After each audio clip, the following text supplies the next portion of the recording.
बल्ले बल्ले है, बीजेपी की मेहनत रंग लाई है। ये आज की मेहनत नहीं है, पिछले 5 साल से मेहनत चल रही थी। 1 by 1 हर किसी को समझाया जा रहा था कि लोगों को समझ नहीं आ रहा था। मैं तो यहाँ तक कहूँगा मुसलमान भाई बहनों ने भी वोट डाली हमें। कई लोग कहते नहीं दी, पर मैं मानता हूँ क्योंकि मैं खुद कई जगह कारीगर मेरे पास है बंगाली मुसलमान मेरे करोल बाग में, वो जाके उन्होंने वोट डाली है मुसलमान भाइयों ने भी, क्योंकि उनको भी समझ आ रही है कि ये वो दिखावे वाला काम नहीं चल रहा। अब ये काम हो रहा है, मुसलमान के लिए भी हो रहा है, हिंदू के लिए भी हो रहा है, सिख के लिए भी हो रहा है, ईसाई के लिए भी हो रहा है, सबके लिए हो रहा है। अध्यक्ष कांग्रेस की सुरमोर बना रहेगा वो हो गई सोनिया गांधी, क्योंकि विदेशी महिला है। चाणक्य ने साहब कहा था कि विदेशी महिला हमारे यहाँ पे देश नहीं कर सकती, वो आउट हो गई। उसका बच्चा जो है वो कुछ नहीं कर सकता। प्रियंका गांधी, दोनों को पप्पू को घोषित किया गया, वो इसीलिए घोषित किया गया जबकि आज की तारीख में उसकी सबसे ज्यादा जरूरत थी यहाँ पर रहता। और कांग्रेसी जितने कांग्रेसी हताश हो रहे हैं हारने के बाद, वो उनको संभालता, उनके बारे में बात करता। लेकिन उसको विदेश यात्रा करनी है, और विदेश यात्रा किस लिए करनी है? मैंने वैसे एक मजाक में कहा था, सपने देखना कोई बुरी बात नहीं। मुंगेरी लाल भी सपने देखा करते थे। मुंगेरी लाल के हसीन सपने देखने में कोई बुराई नहीं है। आप एक चीज़ समझिए, 15 साल में जिस तरीके से भ्रष्टाचार, लोगों के साथ मारकाट हुई, लोगों के साथ लूटपाट होती रही। देखिए, राज्य का राजा एक मुख्यमंत्री एक राजा की तरह होता, सारी प्रजा उसके लिए सब समान होती है। देश के यशस्वी प्रधानमंत्री आदरणीय नरेंद्र मोदी जी जो योजना लेके आते हैं, वो देश के 140 करोड़ देशवासियों के लिए लेके आते हैं। दीदी उसको लागू भी नहीं होने देती। दीदी उसको लागू नहीं होने देती। केंद्र की योजनाएं आज तक एक लागू नहीं होने दी।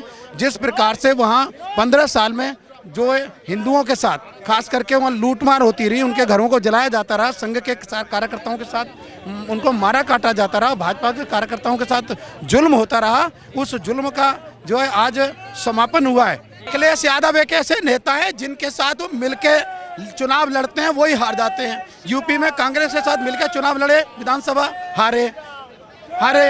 लोकसभा दिल्ली में केजरीवाल मिलकर चुनाव लड़े, चुनाव हारे। अखिलेश वहां जाकर के पश्चिम बंगाल में चुनाव लड़े, जाकर के हारे। तो अखिलेश यादव जाकर के जहां चुनाव मिलकर लड़ लेंगे वो पार्टी हार जाएगी। देखिए, भाजपा की सरकार प्रचंड बहुमत से आई है तो अच्छा महसूस कर रहे हैं। लेकिन अखिलेश यादव की तो नींद उड़ गई होगी, वो कह रहे थे कि दीदी आ रही है बंगाल में। तो उनका अपना आकलन है, हमारा अपना आकलन है, भाजपा का अपना आकलन है। तो क्या कहोगे अखिलेश यादव के लिए फिर? नहीं, अखिलेश यादव के लिए जैसे ममता जी अब रेस्ट करेंगे, अखिलेश यादव भी रेस्ट कर रहे हैं, आगे भी रेस्ट ही करेंगे, रेस्ट ही करते रहेंगे। अभी तो कह रहे हैं 27 में तो साइकिल दौड़ाएंगे। तो वो पहले भी कह रहे थे ना। कह रहे हैं अब तो रेस्ट बहुत कर लिया। नहीं, तो वो मौका बताएगा, जनता बताएगी। जैसे बंगाल में जनता ने बताया, अभी भी जनता बताएगी आगे। लेकिन दीदी तो ये कह रही है कि बीजेपी ने चाल चल दी है, सूर्यास्त के बाद सूर्योदय होगा। क्या चाल चल दी बीजेपी ने? कि ये भ्रम फैला दिया है कि इतनी सीट आ गई, इतनी आ गई, जिससे कि काउंटिंग सेंटर से टीएमसी के कार्यकर्ता भाग जाएं बीजेपी। नहीं, तो अभी तो शाम तक देख लो ना, मौका सबके तो वही तो कह रही है कि सूर्यास्त के बाद सूर्योदय होगा। अभी कुछ नहीं होने का, जो होना था हो गया। अभी शाम तो तक हाँ, अब तो प्रचंड बहुमत से भाजपा की सरकार बन रही है। तो क्या बंगाल सोनार बंगाल बनेगा? बिल्कुल बनेगा। देश बन रहा है तो बंगाल अछूता कैसे रहेगा? बंगाल जरूर बदलेगा, ये खान साहब कह रहे हैं कि बंगाल जरूर बदलेगा। जी, कैसा महसूस कर रहे हो? श्यामा प्रसाद मुखर्जी आज कैसा महसूस कर रहे होंगे? उनकी नींव रखी गई थी भारतीय जनता पार्टी। बहुत अपने आप को खुश महसूस कर रहे होंगे। जो उन्होंने सपना देखा था, हम उस सपने की तरफ धीरे धीरे करके बढ़ रहे हैं। और आज पश्चिम बंगाल में 15 साल के कुशासन का, 15 साल के अन्यायी सरकार का, 15 साल की भ्रष्टाचारी सरकार। दीदी तो ये कह रही है सूर्यास्त के बाद टीएमसी का सूर्योदय होगा। वो अस्त हो चुका, अब उदय नहीं होने वाला। अब उदय नहीं होने वाला। सपने देख रही हैं? सपने देखना कोई बुरी बात नहीं। मुंगेरी लाल भी सपने देखा करते थे। मुंगेरी लाल के हसीन सपने देखने में कोई बुराई नहीं है। आप एक चीज़ समझिए, 15 साल में जिस तरीके से भ्रष्टाचार, लोगों के साथ मारकाट हुई, लोगों के साथ लूटपाट होती रही। देखिए, राज्य का राजा एक मुख्यमंत्री एक राजा की तरह होता, सारी प्रजा उसके लिए सब समान होती है। देश के यशस्वी प्रधानमंत्री आदरणीय नरेंद्र मोदी जी जो योजना लेके आते हैं, वो देश के 140 करोड़ देशवासियों के लिए लेके आते हैं। दीदी उसको लागू भी नहीं होने देती। दीदी उसको लागू नहीं होने देती। केंद्र की योजनाएं आज तक एक लागू नहीं होने दी।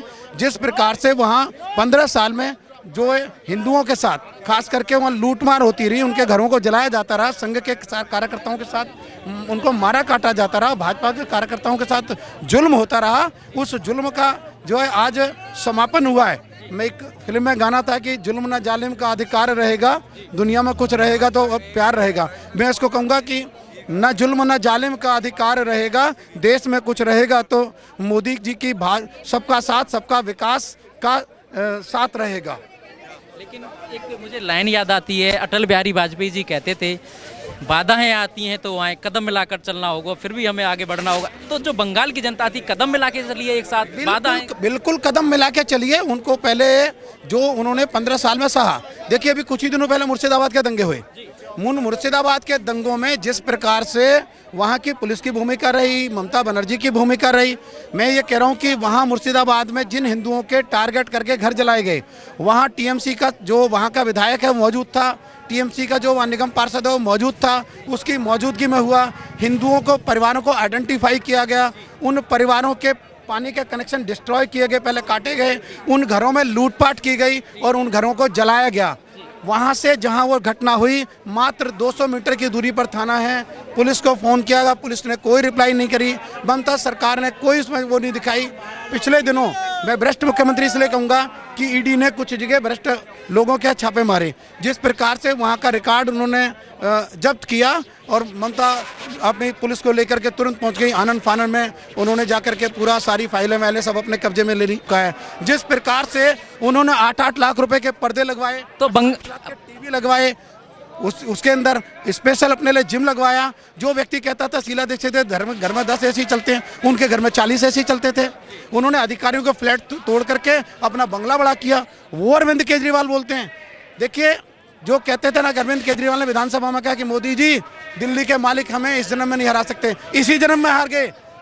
जो दिल्ली की, पंजाब नहीं हरा सकते, दिल्ली का मालिक या देश का मालिक देश की जनता है। हम उनके सेवक हैं, हम उनके चौकीदार हैं। हमको जिम्मेदारी दी गई कि आपको ये जो काम दिया जा रहा है इसको आप ईमानदारी से निभाओ। लेकिन अब तो केजरीवाल कह रहे हैं कि पंजाब 4,000 करोड़ के शराब के ठेके में कि दिल्ली की जनता ने उनसे साफ पानी मांगा था, शराब के ठेके किसी ने नहीं मांगे थे। वो जगह जगह गली गली मोहल्ले के शराब के ठेके खुलवाए। दिल्ली 4,000 करोड़ के शराब के घोटाले में एक मनीष सिसोदिया की जेल गए डिप्टी सीएम, जमानत कितने हुई, साल भर बाद। हवाला कांड में कौन गए, उनके सत्येंद्र जैन, उनके जो मंत्री थे वो जेल गए। अरविंद केजरीवाल, एक देश में इतिहास है। देखिए लालू यादव जी चारा घोटाले में गए, जेल जाने से पहले इस्तीफा दिया था। हेमंत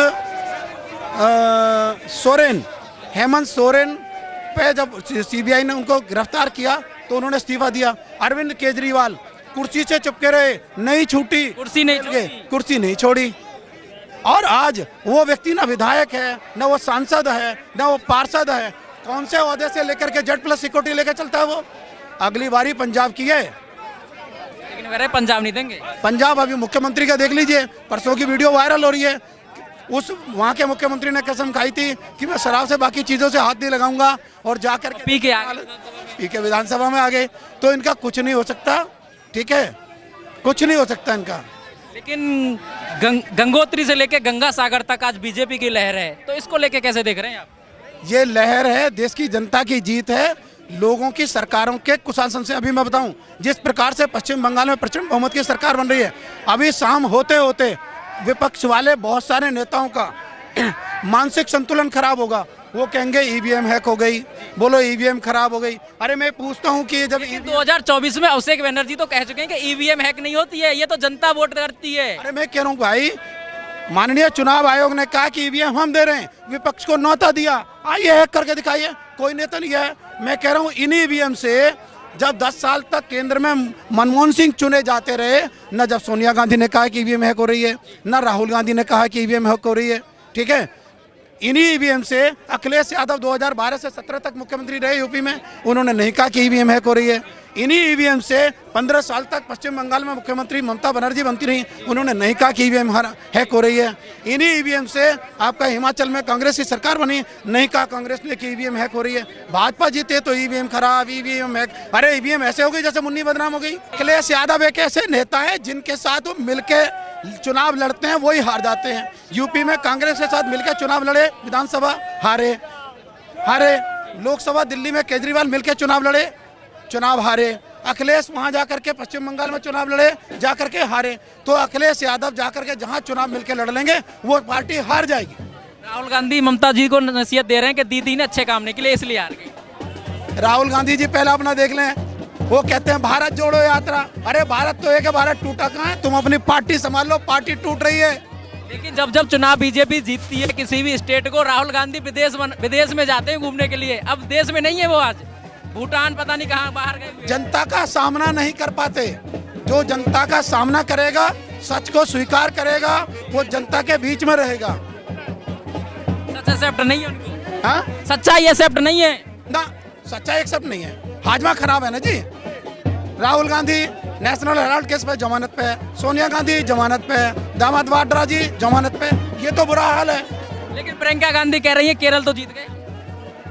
प्रियंका गांधी कहती है ना, लड़की हूँ लड़ सकती हूँ, बोला था ना।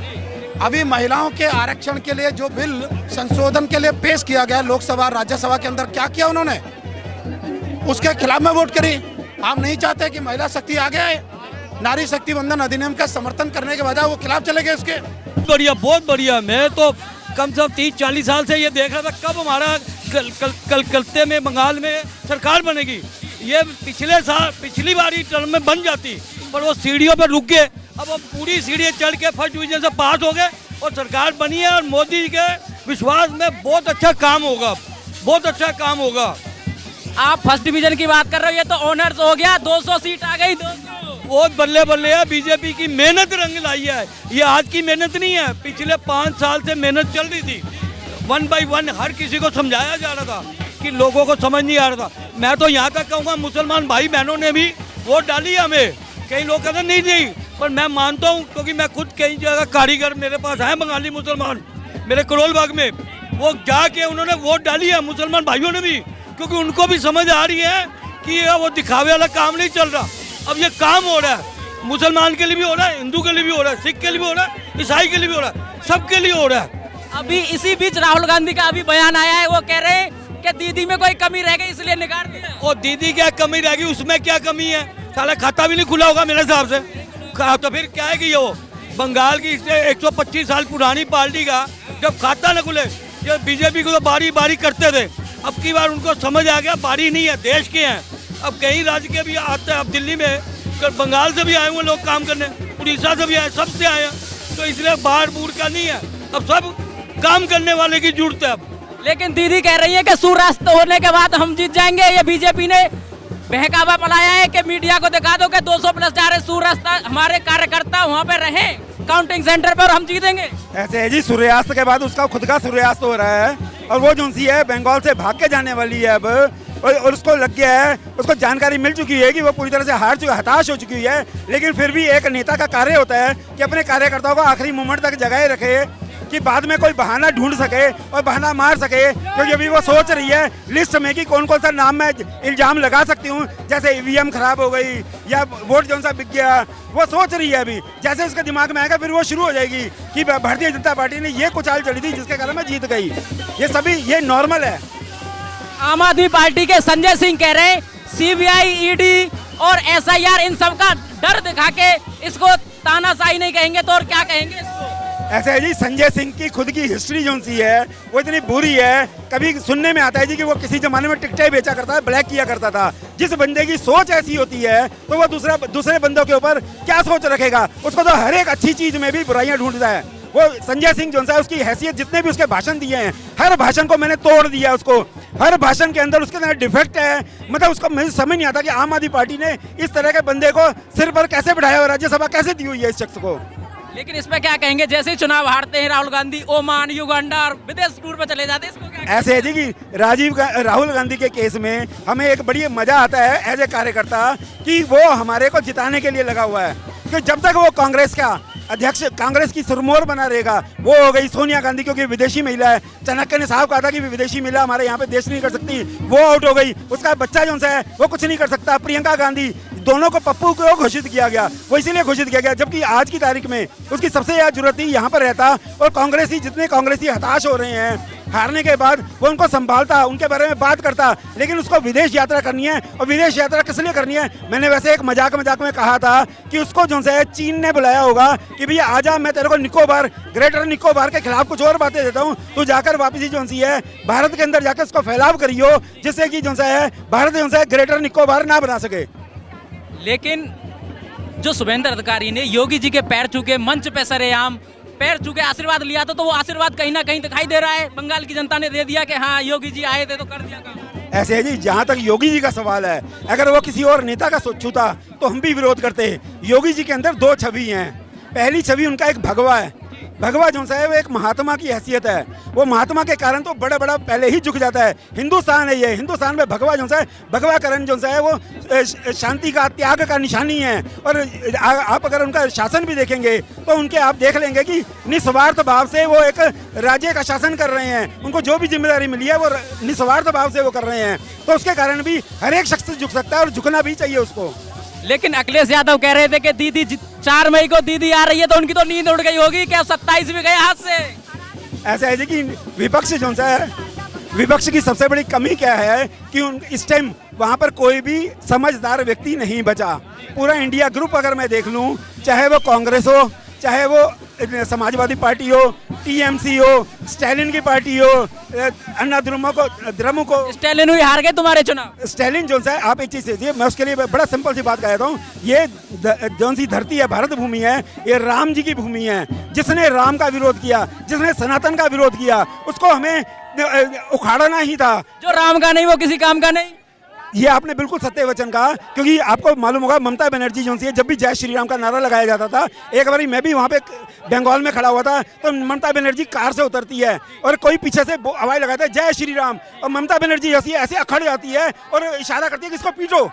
अरे भैया, राम जी की भूमि पे तुम राम जी के नाम पर उसको पीटने को तैयार हो गए हो। यही कारण हुआ स्टालिन का। स्टालिन के बाप ने कहा था, करुणानिधि ने, शायद वो पिए हुए था उस टाइम, उसने कहा था कि राम जी जो से हैं वो वास्तविक नहीं है, वो एक मानसिक कहानी है। और उसका बेटा जो है काल्पनिक बता रहे थे, एक काल्पनिक बताया था। उसका बेटा जो है इतना निकम्मा और नकारा आदमी है, उदयनिधि जो है, उसने कहा सनातन को डेंगू और मलेरिया की तरह भगाना चाहिए। अरे भैया, तुम बीमारियां हो हमारे देश के ऊपर, तुम लोगों को मारकर भगाना चाहिए। क्या बंगाल सोनार बंगाल बन जाएगा?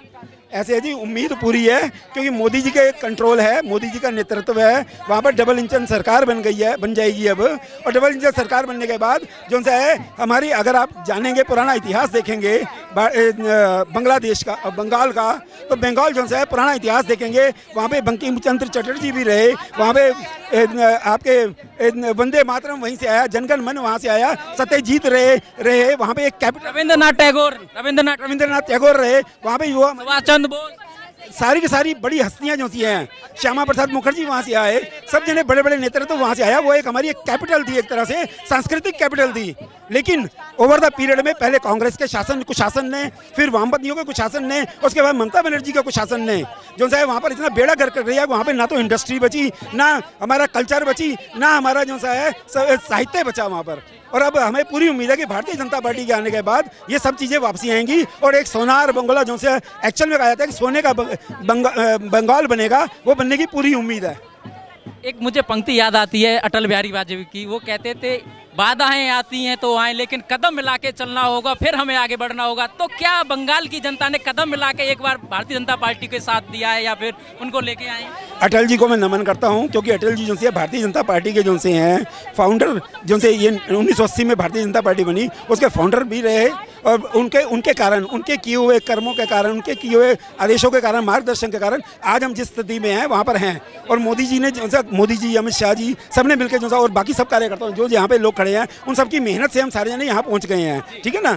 अटल जी के जो से उनके कहे हुए शब्द आज भी सबके कानों में गूंजते हैं कि भैया अंधेरा छटेगा, सूरज उगेगा, कमल खिलेगा। ये सबको जानकारी है, वही हो रहा है। कहीं ना कहीं एक सयानी घोष, एक सांसद हैं टीएमसी की, वो बड़ा वायरल हुई, बड़ा चर्चित रही। वो कह रही थी कुछ नहीं है, सब बहकावा है। आपने देखा भी होगा, शिवलिंग पे कॉन्डम भी लगाती हैं, तरह तरह के विवाद में आती हैं। तो उनके लिए क्या कहना चाहोगे? उनकी भी नींद उड़ गई होगी मैडम। देखिए, पहले तो सभी को, पूरे भारतवासियों को बधाई हो, क्योंकि बंगाल का जीतना हमारे लिए बहुत ज़रूरी था। जिस तरह से वहाँ पे ममता जी ने अपनी गुंडागर्दी का शासन लागू किया हुआ था ना, हिंदुओं के एक भी कार्यक्रम वहाँ नहीं होने देती थी वो। लेडीज सेफ्टी नहीं, लेडीज 7 बजे के बाद बाहर नहीं निकलेगी। तुम एक लेडीज मुख्यमंत्री, आप ये बयान देते हो। ममता जी कहती थी कि 8 बजे के बाद लेडीजों को घर से बाहर जाने की जरूरत क्या है, तो इसमें ऐसे ही यहीं से तो उनका निकम्मापन और नकारापन सामने आना शुरू हुआ। की कीमत भी लगा दी थी, अगर रेप वगैरह कुछ होता है तो 10 लाख। मैं वही बता रहा हूँ, यहीं से एक, जबकि शासक जो सा होता है, अगर आप देखेंगे राजनीति के अंदर शासक वो शख्सियत होती है जो उनके पिता तुल्य होता है। अगर मेरे घर की बेटी एक स्वतंत्र तौर पे घूम नहीं सकती, वो अपने हिसाब से वस्त्राभूषण नहीं कर सकती, तो फिर ऐसे शासक का जरूरत क्या है? जो सी ममता बनर्जी है, उसने जैसे ही ये शब्द बोले थे तो हमने कहा था भैया अपनी नकारापन को खुद ही घोषित कर रही है वो। कैसा महसूस हो रहा है गंगोत्री से लेकर गंगा सागर तक आज भाजपा की लहर है? भैया हम तो बड़े खुश हैं, क्योंकि मुझे भी आज 35 साल हो गए हैं, 35 ईयर्स हो चुके हुए हैं भारतीय जनता पार्टी से जुड़े हुए और एक्टिव कार्यकर्ता के रूप में। मैं दिल से चाहता था, क्योंकि आप अगर सारी पार्टियों का एनालिसिस करेंगे, मैं चार्टर्ड अकाउंटेंट हूँ और चार्टर्ड अकाउंटेंट होने के कारण क्या है कि मैं हर एक चीज़ को वैसे ही ऑडिट करना हम कर लेते हैं। आपको तो ऑडिट करने की वैसे ही आदत है। हमें ऑडिट करने की आदत है, एनालाइज कर लेते हैं सिचुएशन को। हम किसी एक बहाव में नहीं बहते, हम एनालाइज करते हैं, जो परफेक्ट चीज़ होती है उसके बारे में बात करते हैं। तो हमें जो सी परफेक्शन नज़र आती है, अगर मैं सारी पार्टियों को एनालाइज करता हूँ, वो कांग्रेस भी है, अन्य विपक्षी दल भी हैं और भारतीय जनता पार्टी भी हैं। आप स्वयं देखेंगे कि राष्ट्रवादी, राष्ट्र के लिए मरने वाली बात करने वाले कौन से लोग हैं? वो राष्ट्र, अगर यहाँ पर भ्रष्टाचार है कई जगह पे, वो सामने आता भी है कभी कभार, हम भी उसका विरोध करते हैं। वो इस पार्टी में भी कभी कभार आ जाता है सामने किसी नेता के, लेकिन उसको उठा के बाहर फेंक दिया जाता है, क्योंकि लाखों लोग जुड़ते हैं, करोड़ों लोग जुड़ते हैं और उनमें से टिकटें भी बढ़ती हैं, कुछ इलेक्टेड भी होते हैं। उनमें से अगर कोई बुरा तत्व आ भी जाता है तो उसको उठाकर बाहर फेंक दिया जाता है। लेकिन अगर आपने कांग्रेस का शासन देखा होगा 2014 से पहले का, हर रोज एक रिकॉर्ड टूट रहा था बड़े बड़े भ्रष्टाचार का। अब मोदी जी के शासन के 2002 से हम देखते आ रहे हैं, पहले दिन से मोदी जी को एनालाइज करते आ रहे हैं और उसके बाद जो है 2014 से जो है एज ए पीएम देखते आ रहे हैं। आज तक भ्रष्टाचार से रिलेटेड कोई चीज़ सामने लाओ तो सही। तो अब जो है पूरा गंगा का जो क्षेत्र है, हम तो चाहते हैं कि पूरे हिंदुस्तान के अंदर भारतीय जनता पार्टी का कमल खिल जाना चाहिए एक बारी। तो आज श्यामा प्रसाद मुखर्जी जहाँ भी होंगे तो खुश होंगे? बिल्कुल जी, ऐसे श्यामा प्रसाद मुखर्जी की धरती के ऊपर आज कमल खिला है। जो कि श्यामा प्रसाद मुखर्जी ने पूरे हिंदुस्तान को एक बड़ी अच्छी पार्टी, जो कि संस्कारित पार्टी और जो सी अच्छी सोच के साथ जो सी पार्टी दी थी, आज उनकी खुद की धरती के ऊपर, क्योंकि पिछले काफ़ी लंबे समय से आज़ादी के बाद से कांग्रेसियों ने कुशासन, उसके बाद वामपंथियों का कुशासन, क्योंकि वामपंथियों का तो साफ नजर आता था हर बारी जो सी है चाइना के डायरेक्शन पे काम करते थे और आज तक कर रहे हैं वो। अभी भी 0 और 1-2 सीट पे, क्योंकि ऐसा नहीं कि जो सनातन विरोधी है, जो भी सनातन विरोधी है और जो सा की राष्ट्रभक्ति से लिप्त नहीं है, उसको तो उखाड़ कर फेंक नहीं है, हमने उसको उठाकर हिंद महासागर में फेंक दिया। जो जैसा बोएगा ऐसा ही काटेगा फसल। बिल्कुल बिल्कुल। उन्होंने, वामपंथियों ने क्या किया, कांग्रेसियों ने क्या किया? कांग्रेसी तो जब भ्रष्टाचार में लिप्त हैं, आज भी जो से हैं, जब पता है कि राहुल गांधी, प्रियंका गांधी की कैपेबिलिटीज नहीं हैं, उनकी कैपेबिलिटीज 0 है, वो नेतृत्व करने के काबिल नहीं है। प्रियंका गांधी कह रहे हैं केरल जीत गए हम तो बहुत है हमारे लिए। ऐसे ही केरल प्रियंका गांधी के कारण नहीं जीते, ये सबको मालूम है, क्योंकि वहां पर अभी तक 2 ही ग्रुप चल रहे हैं। कांग्रेस जो सी अपने दम पर वहां पर सत्ता नहीं बना रही, और वो किसके साथ बना रही है? उस पार्टी के साथ बना रही जो कि देश तोड़ने वालों की पार्टी थी। मुस्लिम लीग के साथ मिलकर उसने पार्टी बनानी है, ये खड़ी करनी है वहां पर। तो ये जो है देश के लिए बड़ी अच्छी कोई स्थिति नहीं है।